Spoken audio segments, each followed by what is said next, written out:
Kayo po ba mga bossing ko ay isa sa mga nag-iisip kung ano kaya mga magandang manegosyo na ako ay dito yayaman?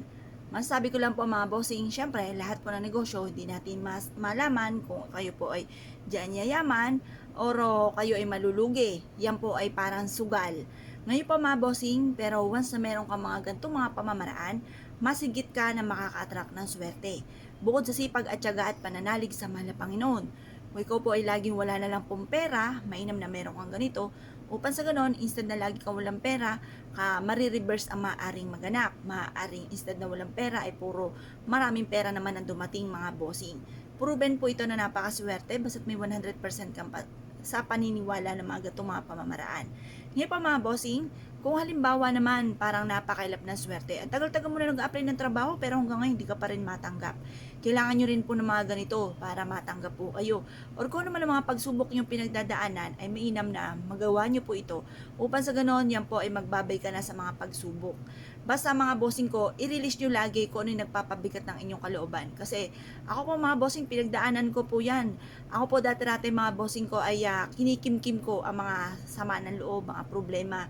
Hanggang sa, pero kinikim-kim ko siya, pero pag ako ay nagalit, matinding magalit, yung ba talagang humawi ka dahil aawayin kita, humawi ka sa aking dadaanan at talagang hindi ko palalampasin, mga ganun mga bossing. Ngayon pa mga bossing, binago ko ang mga ganong sitwasyon. At tapos, gumawa ko ng ganitong mga pamamaraan at lagi kong sinasabi, binubukas ko sa aking bibig na magiging matagumpay ako at hindi laging ganito ang takbo na aking pamumuhay. Ngayon pa mga bossing, ay di ang dami mga pagsubok na pinagdaanan ko sa pamamagitan ng ganito mga bossing at pagiging positibo, yung nasa isipan ko magiging okay ang lahat. Naging okay naman po ang lahat mga bossing. Ngayon po mga bossing, binago ko yung aking mga pananaw, yung aking mga iniisip mga bossing. At ito naman ay isa sa mga subok na napakaswerte mga bossing ko na ang laki talaga ng pinagbago. Ngayon pa mga bossing, gawin nyo po ito kahit anong araw na gusto nyo. Pero sa umaga nyo lang ito gagawin ang ating mga pampaswerte. Pwera na lamang kapag po full moon or usapin ng ibang buwan or ibang mga usapin na may kaugnayan sa swerte. Ngayon pa mga bossing, mainam po na gawin nyo ito ng 6:30 or kaya po alas 7. Matatapos sa ating mga pampaswerte hanggang alas 8 lamang po ng umaga. At pagkatapos ito mga bossing, mag-wish ka na mula sa inyong puso, makakamtan po natin ang lahat ng ating mga kahilingan. Basta positive lamang.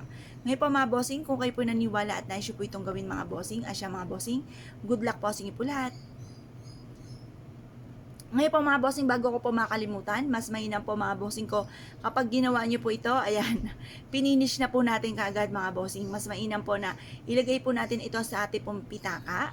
Tupiin nyo po ito, tapos ilagay sa inyo pong pitaka, ilagay sa inyo pong bag, or ilagay nyo po sa inyo pong kaha. Pwede rin naman ito sa taguan ng inyong pong pera. Pero yung taguan ng inyong pera, ilalagay nyo sa mataas na lugar upang sa ganoon kayo po higit na makatrak na swerte lalo na sa pera. Pwede rin naman po mga bossing ko na ilagay nyo ito sa mga wishes na garapon kung meron kayong ganoon para mas mabilis nyo makamtan ang mga pangarap. Ngayon pa mga bossing, kung kayo po naniniwala at nais po itong gawin, subukan nyo na po ito. Kapag natunaw yung asin, itapon nyo na pati yung oregano. Pero kung hindi naman natunaw ang asin, buo-buo pa po siya. Okay po yan, huwag nyo na itapon, huwag nyo muna pakilamanan. Ito po ay makakatulong upang sa ganon, mas higit kayo maka-attract ng swerte.